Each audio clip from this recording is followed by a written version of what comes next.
안녕하세요. 오늘은 이제 희년 대부법의 이제 마지막 세 번째 시간입니다. 신명기 15장 3절에 이방인에게는 네가 독촉하려니와 내 형제에게 구워준 것은 내 손에서 면제하라 하는 말씀이 있습니다. 여기서 이제 이방인으로 번역된 히브리어는 노크리입니다. 노크리. 근데 이제 노크리라는 단어는 무역업자와 같이 대상 있죠. 대상. 무역업자와 같이 장사를 위해 이스라엘에 일시적으로 머무는 이제 외국인을 이제 가리킵니다. 그래서 이런 이방인에게 구워준 빚은 독촉해도 됩니다. 그러나 이스라엘 백성에게 구워준 빚은 이제 탕감해야 하는 것이죠. 그리고 신명기 15장 이제 4에서 6절입니다. 내가 만일 내 하나님 여호와의 말씀만 듣고 내가 오늘 네게 내리는 그 명령을 다 지켜 행하면 내 하나님 여호와께서 내게 기업으로 주신 땅에서 네가 반드시 복을 받으리니 너희 중에 가난한 자가 없으리라. 내 하나님 여호와께서 내게 허락하신 대로 내게 복을 주시리니 내가 여러 나라에 구워줄지라도 너는 꾸지 아니하겠고 내가 여러 나라를 통치할지라도 너는 통치를 당하지 아니하리라. 이 안식년 비탕감을 비롯해서 하나님이 모세를 통해 주신 명령을 다 지켜 행하면 이스라엘은 세 가지 사회 문제가 해결되는 복을 받게 됩니다. 그 세 가지 문제는 바로 빈곤의 문제, 외채 문제, 외세의 문제입니다.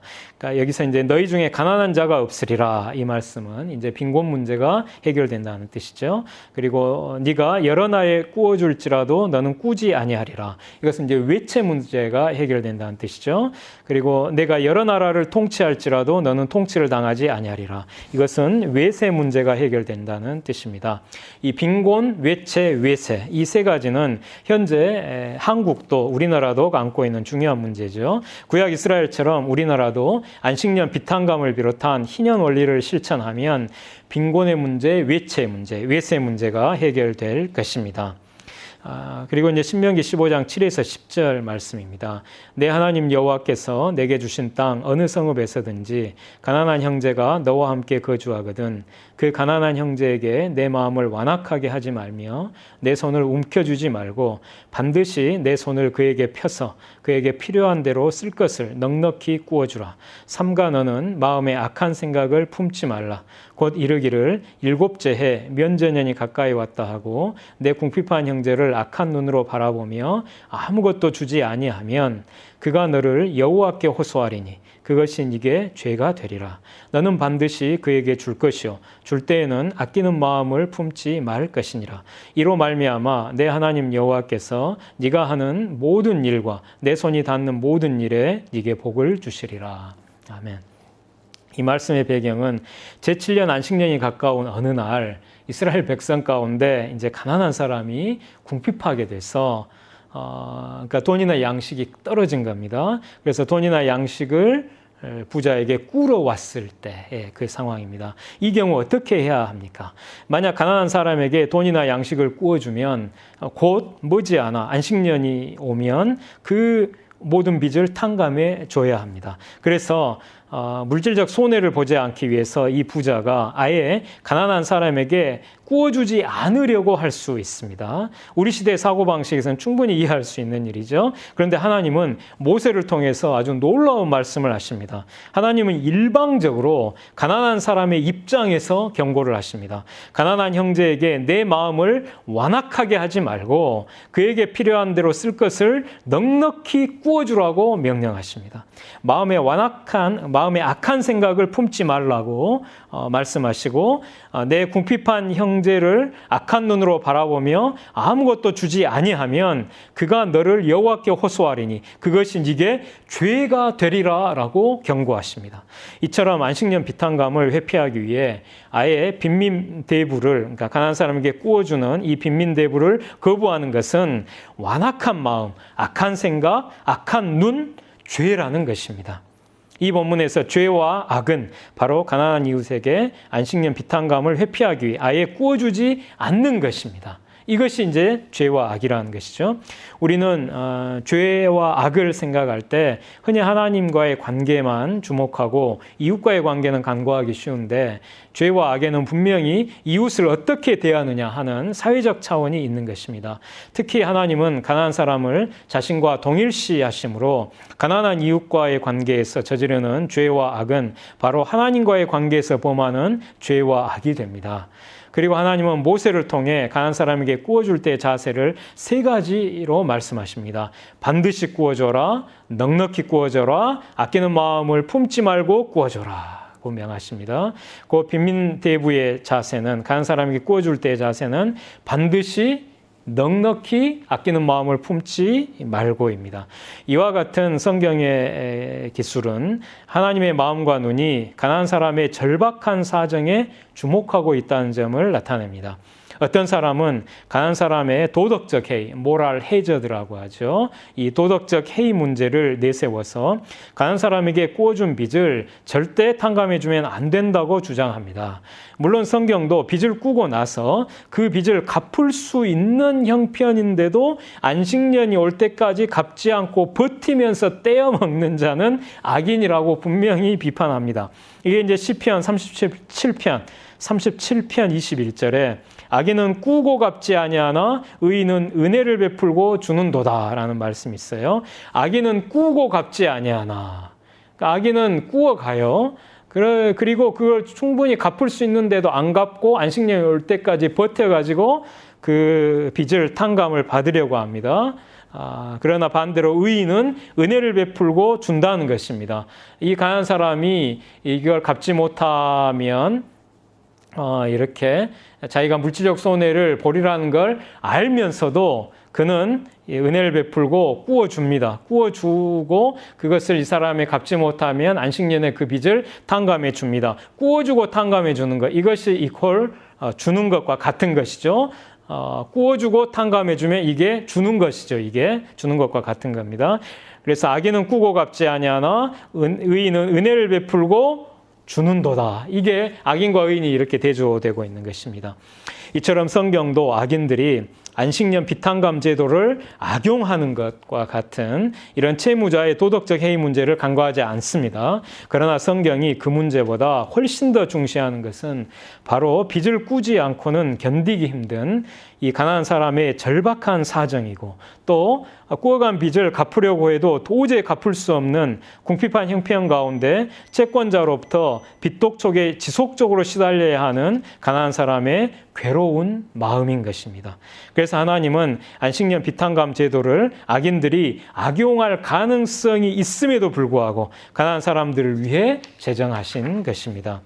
시편의 시인은 이와 같은 하나님의 마음을 품고 있기 때문에 악인은 꾸고 갚지 아니하나 라고 하면서 악인의 도덕적 해이 문제를 분명히 알고 있음에도 불구하고 바로 이어서 의인은 은혜를 베풀고 주는도다 라고 노래한 후에 다시 그 시편 37편 26절에서 그는 종일토록 은혜를 베풀고 꾸어주니, 그는 종일토록 은혜를 베풀고 꾸어주니 그의 자손이 복을 받는도다 라고 노래합니다. 가난한 사람에게 은혜를 베풀고 꾸어주는 의인의 자손은 하나님의 약속대로 복을 받을 것입니다. 우리도 시인처럼 가난한 사람에 대한 하나님의 마음을 품어야 합니다.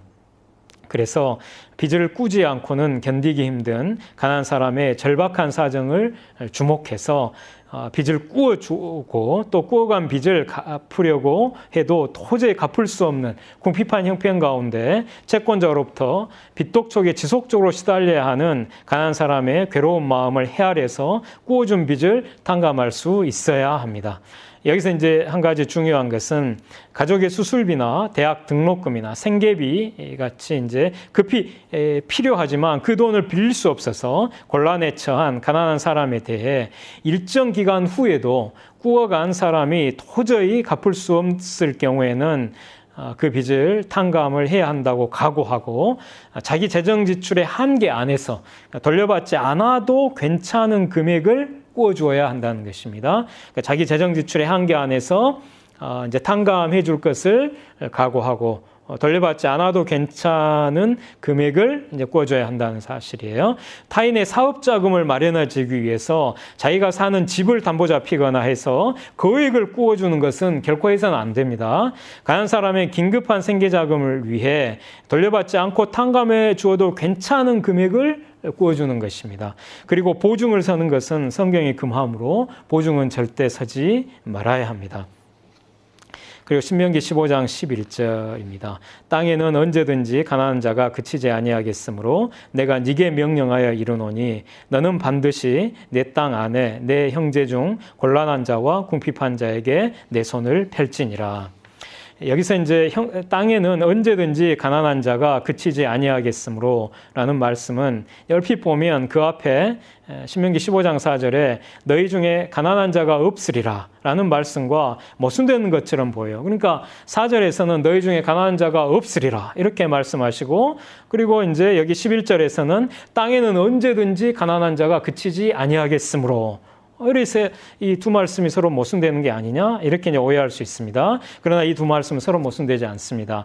땅에는 언제든지 가난한 자가 그치지 아니하겠으므로 라는 말씀은 인간 세상의 불안정성 때문에 가난한 사람이 그치지 않을 것이라는 뜻입니다. 곧 사람의 장애나 질병이나 부상이나 또 게으름이나 전쟁, 또 권력자들의 불의한 수탈이나 혹은 가뭄이나 홍수처럼 인간 세상이 불완전하기 때문에 가난한 사람이 어쩔 수 없이 그치지 않을 것이라는 그런 뜻입니다. 그러니까 이에 비해서 너희 중에 가난한 자가 없으리라 라는 말씀은 그와 같은 인간 세상의 불안정성 때문에 가난한 사람이 그치지 않겠지만 안식년 비탄감을 비롯해서 이 희년법과 안식년법을 비롯한 이 하나님의 이 정의롭고 자비로우신 말씀에 순종하면 가난한 자가 없게 될 것이라는 뜻이죠. 그래서 안식년 비탄감을 비롯한 하나님의 말씀에 희년법과 안식년법에 순종하여 가난한 자가 없게 되는 그런 희년 세상을 만들라는 뜻입니다. 그래서 땅에는 언제든지 가난한 자가 그치지 아니하겠으므로 라는 말씀을, 땅에는 언제든지 가난한 자가 그치지 않을 테니 가난을 해결하려고 하면 안 돼. 가난은 해결할 수 없어. 라고 오해해서 이걸 숙명론으로 받아들이면 안 되는 것이에요. 그 반대로 가난이 발생하는 현실과 그 원인을 냉철하게 직시하고 가난을 해결하기 위해서 안식년과 안식년 비탄감법을 비롯해서 이 희년법, 하나님의 말씀을 실천하기 위해 노력해야 한다는 것입니다. 그래서 이제 우리 시대에 이걸 적용할 이제 대안으로 희년은행과 주빌리은행을 잠깐 소개하고 싶습니다. 희년은행은 무이자로 가난한 청년들, 가난한 서민들에게 소액을 대부를 이렇게 해주는 그런 기독교 기관입니다. 그리고 이제 주빌리은행은 그 빚을 갚지 못해 이제 채권 그 회사로부터 추심을 당하고 그래서 굉장히 고통 가운데 있는 그런 가난한 서민들을 위해서 그 채권을 사들여서 그것을 소각함으로써 그 가난한 사람의 부채를 탕감해주는 그런 일반 단체입니다. 그래서 여러분께서 검색어로 치시면은 희년은행도 뜨고 주빌리은행도 뜹니다. 그래서 그 희년은행에도 많이 회원으로 이렇게 가입을 해주시고 이런 가령 예를 들면 그 무이자 적금을 들 수가 있어요, 희년은행에. 그래서 가령 한 달에 이제 얼마씩 소액을 이제 무이자 적금을 드는데 여기서는 이제 자기 그 높은 이자 받는 것을 이제 포기하면 됩니다. 그 대신에 이제 무이자 적금을 들고 그것은 이제 나중에 언제든지 그 자기가 필요할 때 그 무이자 적금 든 걸 찾을 수가 있어요.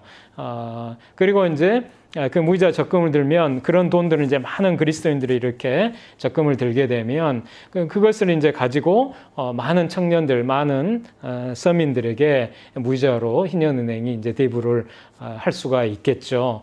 그래서 제가 이제 여러분들에게 높은 이자를 받는 그런 적금들을 모두 깨고 그런 거 다 들지 말라 이렇게 말씀드린 게 아닙니다. 그런 것도 드세요. 높은 이자 받는 그런 적금도 드세요. 그러나 희년은행과 같이 이런 정말 고귀한 하나님의 뜻을 실천하는 그런 기독교 기관에 이자 받는 걸 포기하고 무이자 적금을 들면 그것을 이제 희년은행이 그걸 가지고 이제 가난한 사람들에게 무이자로 대출을 해줘서 그런 공경에서 어려운 형편에서 가난한 사람들이 벗어날 수 있게 되기 때문에 이것은 우리가 그 희년은행을 통해서 가난한 서민들에게 이자 받지 않고 구워주는 아주 선한 행위가 되는 것입니다. 그리고 이런 선한 행위를 하는 사람에게 하나님께서는 놀라운 하늘의 복을 우리에게 약속을 해주셨어요. 그래서 그것을 우리가 확신하고 이렇게 하고 그리고 아까 이제 주빌리 은행 같은 곳에도 관심을 가지고 거기서 이제 이런 그 추심 때문에 고통당하는 가난한 사람들의 그런 모든 그 부채를 탕감할 수 있도록 이런 그 주빌리 은행도 함께 해주시면 감사하겠습니다. 예, 오늘은 이것으로 마치겠습니다. 감사합니다.